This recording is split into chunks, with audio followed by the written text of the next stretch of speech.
All right, welcome to another deep dive. This time, we're tackling something I think we can all relate to. Learning, Right. and maybe, just maybe, unlearning some bad habits along the way, huh? Definitely. Our guide for this journey, Make It Stick, The Science of Successful Learning. Yeah, it's a great book. Really eye-opening. It really is. So, let's be honest, how much of what we think works for learning is really just like what we've always been told? I think a lot of it, right? Like we kind of go on autopilot. Yeah, total autopilot. I mean, I'm definitely guilty of pulling those all-nighters, cramming before a test. Highlighting everything in the textbook, thinking that's going to do the trick. Oh yeah, every single sentence highlighted, right? But Make It Stick throws a real wrench in those assumptions. It does. Like rereading, highlighting feels productive, but it's actually one of the least effective ways to learn. Yeah, it's funny how that works, right? We get that illusion of knowing, as they call it in the book. The illusion of knowing. Oh, I like that. So we mistake that feeling of familiarity for actual understanding. Ye- Okay, so if highlighting and rereading are out, what does work? Well, the book talks about retrieval practice. Retrieval practice. Basically, testing yourself. Testing yourself. So all those pop quizzes I used to dread Yeah, were actually doing me a favor. I wish I knew that back then. right. But, okay, seriously, how does simply quizzing yourself make such a difference? Well, when you force your brain to retrieve information, you're strengthening those connections, the neural pathways. Hmm. Think of it like forging a path through a forest. Okay. The more you walk that path, the easier it gets, the clearer it becomes. But rereading, that's just looking at a map. Ah, I see, I see. You get the overview, but you're not actually walking the path. Exactly. Got it. So instead of passively taking it in, we need to actively engage with the material, challenge ourselves to recall it. That's the key. It's almost like we need to make learning a little bit harder. Yes. And that brings us to desirable difficulties. Wait, desirable difficulties? That sounds kind of counterintuitive. It does, right? But go on, I'm intrigued. So the idea is by adding certain challenges to the learning process, we force our brains to work harder. Okay. And that leads to deeper, more lasting learning. So it's about pushing ourselves. Yeah. Think about it like learning to hit a baseball. Okay. You could practice each type of pitch, fastballs, curveballs, and blocks, nice and organized. Right. Make it easy. But that doesn't really prepare you for the game, right, where it's all mixed up. It's unpredictable. Exactly. So you need to mix up those pitches in practice, keep the batter on their toes. That makes sense. And that's what techniques like spaced retrieval and interleaving do for our brains. Space retrieval. Spacing out study sessions, Okay. forcing your brain to recall information after some time has passed, and interleaving, that's mixing up different subjects or topics while you're studying. Got it. So instead of that all-night cram session, Right, get rid of that. we space things out, mix things up. It's more effective even though it feels harder. It's like our brains are wired to learn that way, even if it goes against everything we've been taught. It really is. I'm already starting to see how this could be a game changer, not just for, students, but for anyone who wants to learn better. Absolutely. Anyone. So rereading is out, cramming is a no-go, and making things a little harder on ourselves is actually a good thing. Yeah. I like it. What other learning myths does Make It Stick debunk? Well, there's a big one, learning styles. Oh, you mean like visual learners, auditory learners? All of that, yep. I always thought I was a visual learner. Yeah, I hear that a lot. I mean, it makes sense. I feel like I learn best when I can see diagrams, images, all that. Right, it's a very appealing idea. We all have preferences, We do. But the research says it's mostly a myth. Wait, seriously. Seriously. So what should we focus on then if it's not about finding our learning style? The book really emphasizes a growth mindset. Growth mindset. What is that exactly? It's that belief that your abilities can improve with effort. So instead of thinking I'm just bad at math, you think I can get better at math if I work at it. I love that. Yeah, it's powerful. Focus on the process, not on labeling yourself. Right, exactly. And you're saying there's research to back this up? Oh, yeah. Carol Dweck, a psychologist at Stanford, she's done tons of research on this. And what she found is that students who are taught about the brain's plasticities, its ability to change and grow, they actually show huge improvements in their learning. Wow. They embrace challenges more. They stick with things even when they get tough. That's amazing. Okay, so mindset matters. Got it. But what about the actual process of taking in new information? The book mentions something called building mental models. Yeah, mental models are like frameworks for understanding how things work. Okay. Think of it like building a house. You need a blueprint, right? I see. The plan for how it all fits together. Exactly. And good learners, they're great at creating those mental models. Ah, so they don't just memorize random facts. Right, it's all connected. They organize the information into a structure, a framework. It's all about seeing the big picture. So good learners are like architects then, building these blueprints in their minds. I like that analogy. But how do we get better at doing that? Well, it takes practice. Okay. Actively engaging with the material, asking questions, making connections, looking for patterns. Right, right. Connecting the dots. Exactly. The more you practice building these mental models, the better you get at absorbing and retaining new information. Got it. Okay, that makes sense. Now, before we move on, there's something I have to ask about. What's that? Rote memorization. Hmm. It's always been a challenge for me. Are there any strategies for getting better at remembering, like facts and figures? There are. The book actually talks about the power of mnemonics. Mnemonics, Uh-huh. like those silly rhymes we learned in grade school. They can be silly, but they work. Mnemonics help you remember information by creating vivid, memorable associations. Okay. They even tell a story about this memory champion, James Patterson. Oh, yeah, I've heard of him. And he uses these elaborate memory palaces to memorize incredible amounts of information. Memory palaces. What are those? So you imagine a familiar place, like your home, Okay. and then you link the things you need to remember with different spots in that space, like turning your mind into a virtual storage space. Oh, that's interesting. So he's creating a mental map of the information, Exactly. using his imagination to help him remember. Could I use that to remember, say, all the bones in the human body? Absolutely. That's the great thing about mnemonics. You can adapt them to anything, really. Rhymes, acronyms, visual images, whatever clicks for you. The key is to make it memorable. Yeah, make it your own. All right, so we've got retrieval practice, desirable difficulties, a growth mindset, and mnemonics. Phew, that's a lot to take in already. It is. It is. But I feel like we're just scratching the surface here. Yeah, there's a lot more to explore. What else does Make It Stick have in store for us? Well, one of the things I love about this book is how it brings these concepts to life through real-world examples. Oh, that's always helpful. I'm all ears. So it's not just theory. They actually show how these principles are used by people in all kinds of fields to achieve incredible things. Interesting. Like we're talking pilots, surgeons, even gardeners and actors. So not just experts or geniuses, but everyday people. Exactly. Using these strategies to learn more effectively. Okay, I'm hooked. Tell me more. One example that really stood out to me was this pilot, Matt Brown. Matt Brown. He had to learn a whole new set of systems for a business jet. I can imagine how complex that would be. Oh, it was overwhelming. He was just bombarded with information. Like trying to drink from a fire hose. Totally. And he struggled at first, felt like nothing was sticking. Yeah, I've been there. But then one of his instructors shared the story about a pilot whose fuel filters clogged with ice at 33,000 feet. Oh, wow, that's intense. And that's when it clicked for him. Really? Suddenly, all those schematics, those manuals, they came to life. That's incredible. He understood the real-world consequences of not knowing the material, and it made it stick. Wow, so powerful. It's amazing how connecting information to real-world situations, to something that matters, can make such a difference. Yeah, it makes it real. And it's not just about stories either, right? The book also talks about learning by doing. Absolutely. They call it generation, actively trying to answer a question or solve a problem before you're shown the solution. Oh, I see. So instead of just passively reading or listening, Right, you get involved. you actively try to figure things out for yourself. Exactly. Like, think about the difference between reading a recipe and actually cooking. Right, You learn so much more by doing it. by getting your hands dirty. Totally. That reminds me of that story about the gardener, Bonnie Blodgett. Oh, yeah, she's amazing. She taught herself to grow vegetables just by trial and error. And became an award-winning gardener. It's so inspiring to see how someone with no prior experience can achieve that through persistence and that willingness to learn by doing Oh, it. she just had that growth mindset and wasn't afraid to experiment.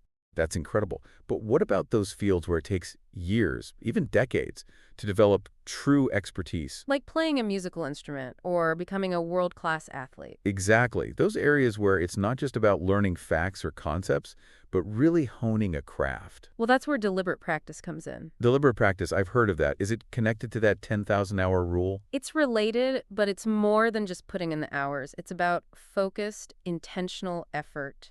Constantly pushing yourself beyond your comfort zone Okay. and always seeking feedback to improve. So it's not just mindless repetition. It's about being strategic and how you challenge yourself to get better. Exactly. The book talks about Anders Ericsson, right? The psychologist who's done all that research on expert performance. Yeah, he's the expert on experts. And his work shows that experts aren't just born with talent. They've developed their skills through years of this dedicated, deliberate practice. It's the real secret sauce. One of the most fascinating examples from the book was Karen Kim, the violinist with the Parker Quartet. Oh, yeah, they're incredible. And they actually play much of their music from memory. From memory. Wow. I know, it's mind-blowing. But for her, it's about more than just memorizing the notes. I bet. She talks about understanding the structure, the patterns of the music, like seeing the map of it in her mind. Ah, so she's built that mental model we talked about earlier. Exactly. And she built that model through hours of deliberate practice, slowly piecing it together, note by note, phrase by phrase. It's really impressive. It shows that even the most challenging skills can be mastered with the right approach and dedication. Definitely. And it's not just musicians. The book also talks about Nathaniel Fuller, the actor who can step into lead roles at a moment's notice. Oh, wow, like a learning superhero. How does he do it? Well, he combines retrieval practice with techniques like mentally inhabiting the character, creating these elaborate backstories. That's interesting. He doesn't just memorize lines, he embodies the role, creates a whole inner world for the character. It's like he's living the part. Exactly. He's using his imagination and these learning techniques to reach this incredible level of mastery. That's so cool. It's really inspiring to see how these principles can be applied in such creative ways. It's all about finding what works for you and being open to trying new things. Totally. But what about those of us who struggle with procrastination or, just staying motivated when learning gets tough? Does Make It Stick offer any advice for overcoming those hurdles? It does. It does. The authors acknowledge that putting these principles into practice can be, well, challenging. Right. It's easy to fall back on those old habits. Exactly. But they emphasize the importance of understanding how learning works, debunking those myths that can hold us back. Like thinking that cramming is the way to go. Right, or just passively rereading material. And they also talk about setting realistic goals, breaking down those big tasks into smaller chunks. That makes sense. And finding ways to make learning more enjoyable, more engaging. So it's about finding what works for you and being patient with yourself. It's a journey, not a race, right? Exactly.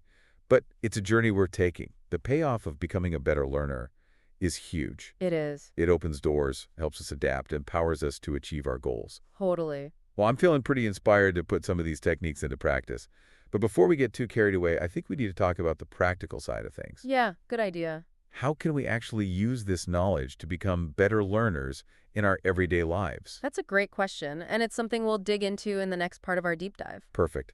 Sounds like we've got even more fascinating insights to uncover. Oh, we do. I can't wait to see what else Make It Stick has in store for us. Me neither. It's really a game changer. So we've uncovered some pretty surprising truths about how our brains learn. We have. It's not about cramming or finding that right learning style. Right. It's about those desirable difficulties, actively retrieving information. And building those mental models. Yes, exactly. But now I'm ready to get practical. Okay. How can we actually use this knowledge to become better learners in our everyday lives? Well, Make It Stick doesn't just leave you with a bunch of theories, Right. It actually gives you concrete strategies to put these principles into action. Okay, good. So whether you're a student prepping for exams, Right. or a professional trying to master a new skill, or just someone who loves learning new things, there's something in here for everyone. I like that because I'm definitely walking away from this deep dive with a whole new perspective on learning. I bet. And I'm especially intrigued by retrieval practice. Yeah, It seems so simple, it is. yet so powerful. It is. But how can we actually make it a regular part of our routine? Well, one easy way is to treat those practice quizzes like mini deadlines, Okay. Schedule them into your week. Like an important meeting. Exactly. It adds that sense of urgency, accountability. I like it. And I'm also realizing retrieval practice doesn't have to be limited to those formal quiz settings. Oh, absolutely not. We can incorporate it into everyday life. For sure. Use flashcards to quiz yourself on vocabulary. Try to recall key points from a meeting, or even explain a concept to someone else without looking at your notes. Turn those everyday moments into little learning opportunities. Exactly. It's not just about memorizing facts, right? Right. You can use retrieval practice to understand concepts better, improve problem solving, even boost creative skills. Okay, so how would that work, say, for learning a new language? Well, instead of just rereading verb conjugations, try composing a simple sentence from memory. Ah, I see. Or if you're learning to code, write a short program without looking at an example. So actively apply the knowledge. Exactly. Make it work for you. Okay, but what about in more formal learning environments, like in a classroom or the workplace? How do we make sure these principles are actually being used effectively? Well, that's where teachers and trainers come in. Right, they play a crucial role. They need to be upfront about how learning works, debunk those myths. Because we often fall back on those old habits. We do. Like highlighting, rereading. It feels comfortable, but it's not effective. So teachers and trainers need to give learners the tools and understanding to study smarter, not just harder. Absolutely. And the book has some great examples of how this is being done successfully. Oh, yeah. I was really impressed by the approach at Farmers Insurance, Oh, they completely revamped their training program. using principles from Make It Stick. They use spaced repetition, interleaving real-world examples. So they're really weaving these principles into the fabric of their training. They are. And it's not just limited to the corporate world, right? Oh, not at all. We saw how Jiffy Lube uses a similar approach for training their technicians. Yeah, they have e-learning modules, hands-on practice, regular certification checks. It's great to see these principles applied in a field that requires those practical skills. It shows it can work anywhere. And what I find really encouraging is that Make It Stick doesn't just focus on individual learning. Right. It talks about creating a whole culture of learning within organizations. Yeah, and the example of Pella Windows is a perfect illustration of that. Oh, tell me more. They empower employees at all levels to participate in these things called Kaizen events. Kaizen events, what are those? There are these events that bring people from different departments together to identify problems and brainstorm solutions. Oh, interesting. It's a way to foster that collaborative learning environment. So it's not just about improving individual performance. Right. It's about driving innovation, organizational growth. It's about using learning as a tool for positive change. That's powerful. It's inspiring to see how companies are using these principles not just to improve performance, but to really create a culture of learning and growth. It's about understanding how learning works and using it to everyone's advantage. Make It Stick is like a call to action. It is. To become more deliberate, more effective learners. It's about taking control of our learning journey. Absolutely. Well, as we wrap up this part of our deep dive, I want to leave our listeners with a thought. Think about something you're currently learning or a skill you want to develop. How could you apply one of the techniques we've talked about? Yeah, get creative. Maybe incorporate retrieval practice into your study routine. Experiment with building a memory palace, or find a way to connect the information to your own life. There are so many possibilities. The key is to be consistent, embrace those desirable difficulties, and never stop being curious. Well said. All right, let's take a quick break, and then we'll come back to explore even more insights from Make It Stick. All right, so we've uncovered some pretty amazing stuff about learning. We have. It's not about cramming or finding the right learning style. Nope. It's about embracing the challenge, actively retrieving information. And building those mental models. Yes, exactly. But now let's get down to brass tacks. Okay. How can we actually use this knowledge to become better learners in our everyday lives? Well, that's the beauty of Make It Stick. It doesn't just throw a bunch of theories at you and say, good luck. Right, right. It gives you real, concrete strategies to put those principles into action. I like that. That's what we need. So it doesn't matter if you're a student, a professional, or just someone who loves learning. There's something in here for everyone. That's great because I'm definitely walking away from this deep dive with a whole new view of learning. Yeah. And I'm really fascinated by retrieval practice. Yeah, it's a game changer. It seems so simple, It is. but so powerful. It is. But how can we make it a regular part of our lives? Well, think of those practice quizzes like mini deadlines. Okay, Schedule them into your week. like an important meeting. Exactly. It adds that urgency, keeps you accountable. I like that. And I'm realizing it doesn't have to be just formal quizzes. Right. We can use retrieval practice all the time. You got it. Use flashcards for vocabulary, try to remember key points from a meeting, or even try to explain a concept to someone else without looking at your notes. So turning everyday moments into little learning opportunities. And it's not just for memorizing facts either, right? No, not at all. You can use it to better understand concepts, for problem solving, even for creative skills. So give me an example. How would that work for, say, learning a new language? Well, instead of rereading those verb conjugations over and over, try composing a simple sentence from memory. Ah, I see. Or if you're learning to code, challenge yourself to write a short program without looking at any examples. So actively using the knowledge. Yeah, make it work for you. Okay, that makes sense. But what about in those more formal settings like the classroom or the workplace? How can we make sure these principles are actually being used effectively? That's where teachers and trainers have a huge role to play. Right, they're key. They need to be upfront about how learning actually works. Okay. Debunk those myths. Yeah, because we often fall back on those comfortable but ineffective habits. We do. Like highlighting or just passively rereading. It feels productive, but it's not. Not really. So teachers and trainers, they need to equip learners with the tools and the knowledge to study smarter. It's just harder. Exactly. And Make It Stick has some really inspiring examples of how this is being done successfully. Yeah, it does. I was really impressed by what they're doing at Farmers Insurance. Oh, yeah. They overhauled their whole training program. Using the principles from the book. They use spaced repetition, interleaving real-world examples, even creating memorable acronyms and stories to make the information stick. Wow, so they've really integrated these principles into everything they do. They have, and it's not just the corporate world either. Remember Jissy Lube? They use a similar approach to train their technicians. E-learning modules, hands-on practice, regular certification checks. It's great to see how these principles can be applied in a field where practical skills are so important. Absolutely. It shows that this stuff can work anywhere. And what I found so encouraging is that make it stick goes beyond individual learning. Right, it does. It also talks about creating a culture of learning within organizations. Yeah, and the example of Pella Windows really stuck with me. Oh, tell me more. They have these things called Kaizen events where they encourage employees at all levels to participate. Kaizen events. Yeah, it's where they bring people from different departments together to identify problems and brainstorm solutions. So it's a collaborative approach to problem solving. It is, and it fosters that culture of continuous learning and improvement. That's fantastic. It's inspiring to see how companies are using these principles not just to boost individual performance, but to drive innovation and organizational growth. It's powerful stuff. It really highlights how transformative it can be to understand how learning works. It makes you realize we all have the potential to be better learners. It's not about some innate ability. Right. It's about understanding our brains and using that knowledge to our advantage. Make it stick is a real call to action for all of us. It is. To become more deliberate, more effective learners. It's about taking control of our learning journey. I love that. Well, that about wraps up our deep dive into Make It Stick, the science of successful learning. It's been a great discussion. It has, and I hope our listeners are walking away with some valuable insights and a renewed enthusiasm for learning. Me too. Thanks for joining us, and remember, make it stick.